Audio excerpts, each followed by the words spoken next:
오소서 성령님, 새로 나게 하소서.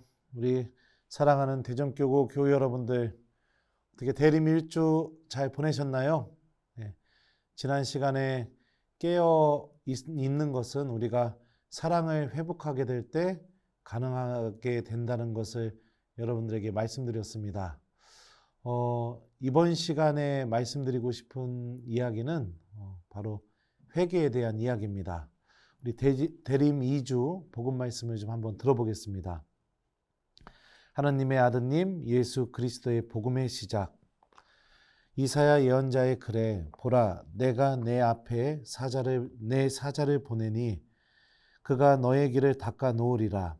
광야에서 외치는 이의 소리, 너희는 주님의 길을 마련하여라. 그분의 길을 곧게 내어라 하고 기록된 대로 세례자 요한이 광야에서 나타나 죄의 용서를 위한 회개의 세례를 선포하였다. 그리하여 온 유다 지방 사람들과 예루살렘 주민들이 모두 그에게 나아가 자기 죄를 고백하며 요르단 강에서 그에게 세례를 받았다. 요한은 낙타털 옷을 입고 허리에 가죽띠를 둘렀으며 메뚜기와 들풀을 먹고 살았다. 그리고 이렇게 선포하였다.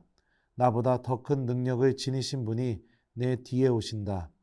나는 몸을 굽혀 그분의 신발끈을 풀어드릴 자격조차 없다. 나는 너희에게 물로 세례를 주었지만 그분께서는 너희에게 성령으로 세례를 주실 것이다. 세례자 요한은 예수님의 오심을 준비하며 광야에서 죄의 용서를 위한 회개의 세례를 선포하였다고 대림 2주 복음이 우리에게 알려주고 있습니다. 그리고 이 세례자 요한의 선포를 들은 사람들은요, 저마다 요한에게 가서 자기 죄를 고백하면서 요르단강에서 세례를 받게 됩니다. 예수님의 오심을 준비하면서 우리에게 가장 요구되는 것은 바로 회개하는 삶, 그리고 그 회개를 통해 주님께 죄를 고백하고 또 용서받는 삶입니다. 회개하다라는 이 그리스 말의 이 어원적인 의미를 보면 메타노에오라고 하는데요. 회개하다라는 말이요. 메타라는 단어는 전치사인데요. 다양한 의미가 있습니다. 하지만 대표적인 의미가 바로 어떤 것과 함께 이런 의미를 갖고 있습니다. 그리고 노에오라는 이 단어는 동사인데요. 생각하다 이런 의미를 갖고 있어요. 그래서 이 회개하다라는 이 단어가 갖고 있는 이 어원적인 의미를 보면 어떤 것과 함께 생각하는 것, 이게 바로 회개의 시작이라고 볼 수 있습니다. 그러면 어떤 것과 함께 생각할까요? 예. 예수님이 나에게 오신다는 것과 함께 생각하는 거, 이것도 회개의 시작이죠. 그분을 맞이하기 위해서 내가 어떤 준비를 해야 되는지 이렇게 생각들이 들 수 있으니까요. 그리고 또 하나님 말씀과 함께 생각하는 거. 예. 주님 말씀과 함께 우리가 생각하기 시작하게 될 때 우리들의 삶의 방향이 바로 하느님께로 돌아서게 되기 때문입니다. 많은 신앙인들은 하느님을 믿고 있다고 고백하지만 하느님 말씀을 마음과 생각과 또 가슴 안에 담아두지 않고 살아가는 것처럼 보입니다. 실제로 미사가 끝나고 그날 집에 돌아가는 교우들 중에 그날 복음 말씀을 기억하면서 돌아가는 신앙인들을 찾아보기가 그렇게 쉽지는 않은 것 같습니다. 어떻게 보면 천주교 신자들은요, 하느님을 믿고 있지만 하느님 말씀을 마음속에 담아두고 기억하고 또 그 말씀을 실천하는데 너무 인색한 건 아닌가 그런 생각이 들 때도 있는 것 같아요. 예를 들어서 돈과 함께 생각하기 시작하게 되면 그 사람의 삶은 굉장히 인색해질 것입니다. 모아야 되고 쌓아두어야 되고, 그리고 그 모아두고 쌓아둔 거 나를 위해서 써야 되고, 항상 그 사람의 생각 안에는 그런 생각만 가득 차 있겠죠. 그러면은 그 사람의 삶의 방향도 언제나 인색한 방향으로 흐를 수밖에 없을 겁니다. 하나님 말씀과 함께 생각하게 되면 어떤 일이 벌어지게 될까요? 구원을 생각하게 되고 하느님 나라를 바라보게 되고 예수님의 오심을 기억하게 되고 그러면서 내 모습을 명확하게 이렇게 바라보게 됩니다. 실제로 악은 우리가 하느님의 말씀을 잃어버리기를 간절히 바라고 있습니다. 이 모습을 우리가 창세기에서 좀 살펴볼 수 있는데요. 창세기에서 뱀이 하와에게 다음과 같이 말을 건넵니다. 동산에 있는 나무 열매 중에서 하느님이 아무것도 먹지 말라고 했지? 이렇게 물어보죠. 그러니까 하와가 이야기합니다. 아니다. 우리는 동산에 있는 나무 열매 중에 저 동산 한가운데 있는 나무 열매만 빼놓고 다 먹어도 된다. 그러니까 뱀이 이렇게 대답하는데요. 그 부분을 제가 한번 읽어드리겠습니다. 너희는 결코 죽지 않는다. 너희가 그것을 먹는 날 너희 눈이 열려 하느님처럼 되어서 선과 악을 너희가 알게 될 줄을 하느님께서 아시고 그렇게 말씀하신 것이다. 자, 뱀이 이렇게 말하는 소리를 듣게 되자 하와는 내적인 변화를 겪게 됩니다. 처음에는 하와가 선악과는 절대로 먹어서는 안 되는 것으로 생각했죠. 그렇게 생각했던 이유가 뭘까요? 네, 맞습니다. 하와의 머릿속에 하느님의 말씀이 있었기 때문입니다. 선악과를 따먹지 말라는 말씀이죠. 그런데 뱀이 먹어도 된다, 절대로 죽지 않는다 이렇게 얘기하니까 하와의 생각에 변화가 일어나게 되는데 창세기 저자는 다음과 같이 묘사하고 있습니다. 여자가 쳐다보니 그 나무 열매는 먹음직하고 소담스러워 보였다. 그뿐만 아니라 그것은 슬기롭게 해줄 것처럼 탐스러웠다. 무엇이 바뀌었죠? 네, 맞습니다. 생각이 바뀌었습니다. 선악과는 절대로 먹어서는 안 되는 과일로 인식하고 있었다가 먹고 싶은 과일, 소담스러운 과일, 사람을 슬기롭게 해줄 것 같은 과일로 그렇게 바뀌게 되었죠. 그러면은 논리적으로 생각해 보죠. 하와가 선악과를 따먹기 전에는 하느님의 말씀이 하와의 머릿속에 있었기 때문에 선악과는 먹어서는 안 되는 과일로 생각했는데 뱀과의 대화를 통해서 하와는 선악과를 먹고 싶은 과일로 생각하게 되었습니다. 그러면 하와의 머릿속에서 무엇이 사라졌을까요? 그렇죠. 하느님의 말씀이 사라진 겁니다. 이게 악이 우리를 처음으로 공격하는 방법입니다. 우리들의 머릿속에서 하느님의 말씀이 사라지게 만들고 그래서 나의 모든 생각이 하느님과 아무 상관없는 그런 생각을 하게 만들죠. 그래서 내 삶의 방향이 하느님께로 향하지 않고 오로지 현세적인 것들, 더 악한 것들, 하느님이 없는 것들, 더 나밖에 모르는 것들, 그런 것들로 우리들의 삶의 방향이 완전히 바뀌게 만들어지게 됩니다. 요즘 악은요, 아주 교묘해서 여러분들 영화에서 나오는 것처럼 무시무시하게 사람을 이렇게 지배하는 것이 아니라 아주 간단하고 교묘하게 사람의 생각을 지배합니다. 생각을 지배하게 되면 사람의 모든 삶의 방향이 바뀌기 때문입니다.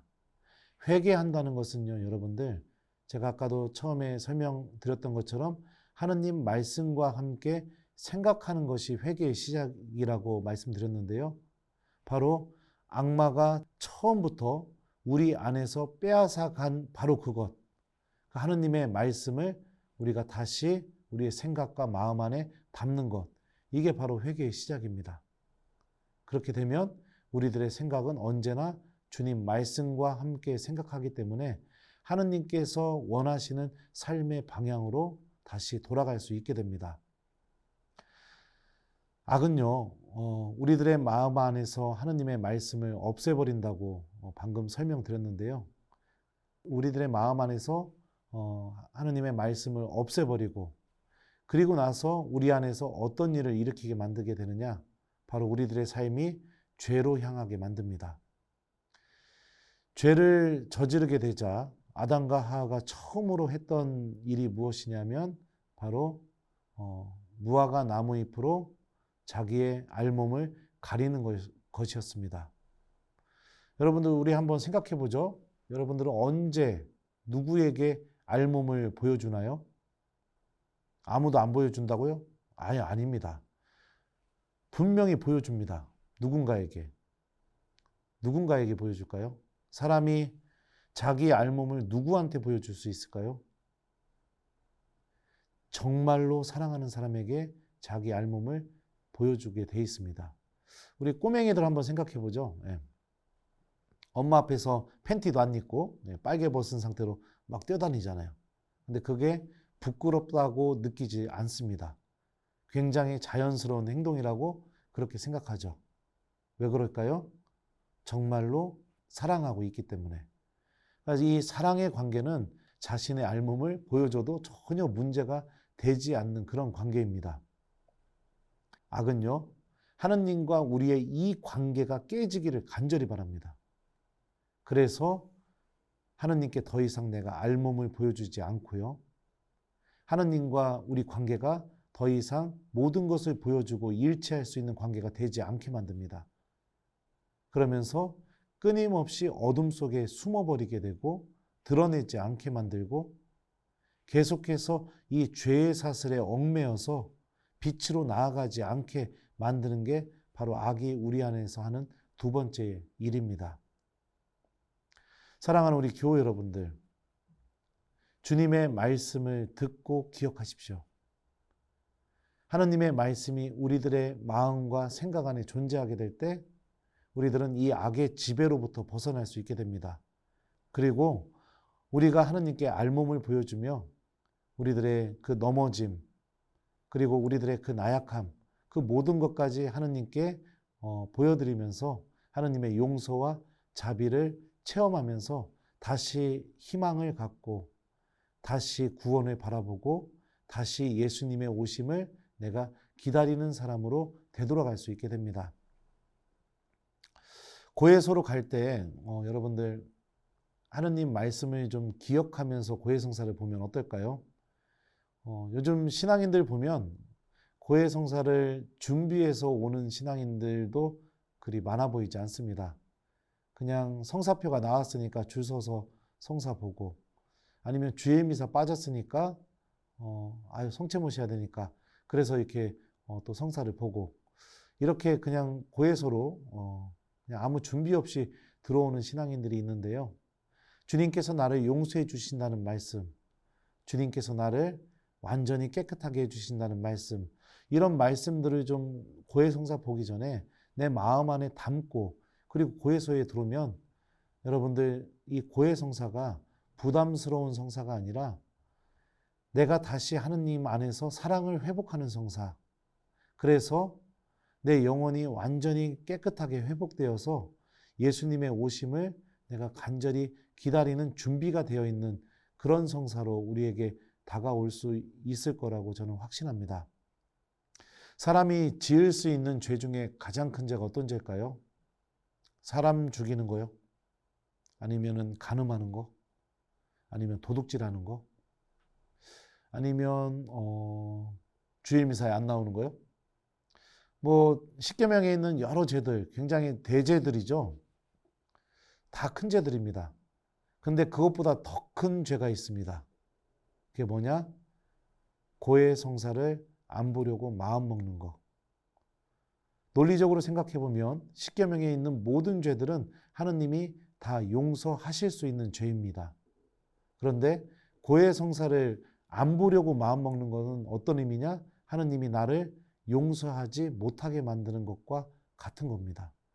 계속해서 어둠 속에 있고 계속해서 하느님께로 나아가지 않고 계속해서 그 죄의 사슬 안에 머물러 내 스스로 머무르려고 하는 그런 잘못된 태도죠.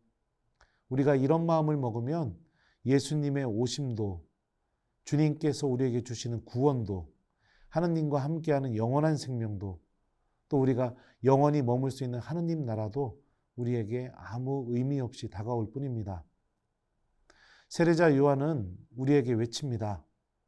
죄의 용서를 위한 회개하는 삶을 살으라고.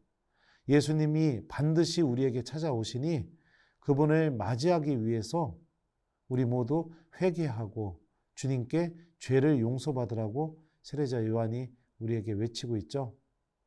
요즘 본당에서 대림 2주 정도면 이제 판공성사가 막 시작되어서 많은 교우들이 고해성사를 보기 시작하는 그런 시기라고 저는 생각이 듭니다. 이번 대림 시기만큼은 사랑하는 우리 교우 여러분들, 그 전에 봤던 판공성사와는 좀 다르게 준비해 보면 어떨까요? 하느님 말씀과 함께 생각하고 하느님 말씀에 믿음을 두고 그리고 주님께 내 알몸을 보여드리지 못하게 만들었던 바로 그 죄까지 주님께 믿음을 드리면서 고백해서 우리가 다시 하느님과 이 사랑의 관계를 회복하게 되고 그래서 예수님의 오심을 아주 기쁘게 준비하는 그런 뜻깊은 대림 2주를 보내면 참 좋을 것 같습니다. 제가 예전에 로마에서 프란치스코 교황님과 미사를 이렇게 같이 드리게 되었던 기회가 있었습니다. 매년 파티마 성모님 발현 기념일날 프란치스코 교황님께서요 포르투갈 기숙사에 사는 모든 신부들을 당신 미사 때 이렇게 초대해서 같이 미사를 이렇게 봉헌했었거든요. 그래서 저는 1년에 한 번씩 교황님과 미사를 이렇게 같이 드릴 수 있었습니다. 그때 교황님께서 강론 중에 이런 말씀을 한번 하신 적이 있었는데 이 말씀을 여러분들에게도 나누어 드리고 싶습니다. 하느님께서는 우리를 용서하시는데 절대로 지치시거나 귀찮아하지 않으십니다. 이 교황님의 이 말씀처럼 주님께서는 우리들을 용서하시는데 귀찮아하지 않으십니다. 같은 죄를 몇 번이고 몇 천 번이고 고백해도 하느님께서는 우리들을 당신의 자비로 안아주시면서 우리가 다시 예수님의 오심을 바라볼 수 있게 해주십니다. 이 대림 2주를 보내면서 여러분들 우리 사랑을 회복하고 또 내가 주님 말씀과 함께 생각하면서 회개하는 삶으로 하느님께서 가장 기뻐하시는 그 회개의 열매를 준비해서 예수님의 오심을 기다리는 우리 대전교구 교우들이 되셨으면 좋겠습니다. 자, 그러면은 숙제드립니다. 이번 대림 2주 특강 숙제는요. 고해성사를 하느님 말씀과 함께 준비해 보기, 이거를 숙제로 드립니다. 복음서를 읽어보면 예수님께서 죄인들에게 하셨던 많은 말씀들이 있습니다. 예를 들면 가늠하다 잡힌 여인에게는 나도 내 죄를 묻지 않겠다, 뭐 이런 말씀도 해주셨고, 그리고 또 중풍병자에게는 얘야 너는 죄를 용서받았다, 이런 말씀도 해주셨고요. 또 어떤 병자에게는 내 믿음이 너를 구원하였다 라고도 이렇게 말씀도 하셨었고요. 복음서에서 예수님께서 죄인들, 병자들, 그리고 또 예수님의 도움이 절실히 필요한 이들, 그들에게 해주셨던 그 말씀을 여러분들 좀 마음속에 담고 그리고 좀 고해성사를 좀 준비해 보셨으면 좋겠어요. 그렇게 해서 주님께 내 알몸을 보여드리며 그 사랑의 관계를 다시 회복하는 뜻깊은 대림 2주가 되시기를 저도 기도 중에 기억하겠습니다. 그러면 지금까지 부족한 강의 들어주셔서 진심으로 감사드리고요. 저는 또 다음 주에 기쁜 마음으로 여러분들께 다시 인사드리겠습니다. 감사합니다.